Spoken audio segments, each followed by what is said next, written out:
Alrighty, so where else do these integer solution problems come up?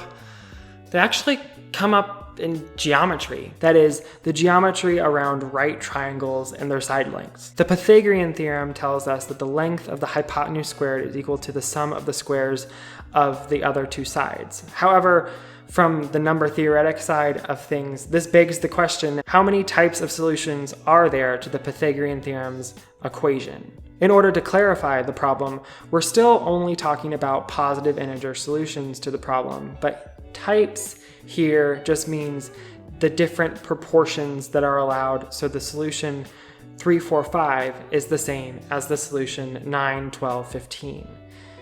In particular, we want the numbers in our solutions to have a greatest common divisor of 1.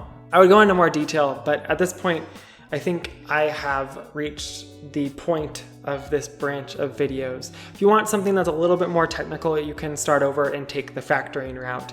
But at this point, I am done here. So if you want to start over and do the factoring route, you can check it out up here. If you want to see me do other math stuff that's not in this weird format that I'm trying out and hopefully you enjoy, you can check it out down here. If you want to subscribe for more of my mathematical content, you can click over here. And as always, I am Nathan, this is Chalk, and I will see you next time.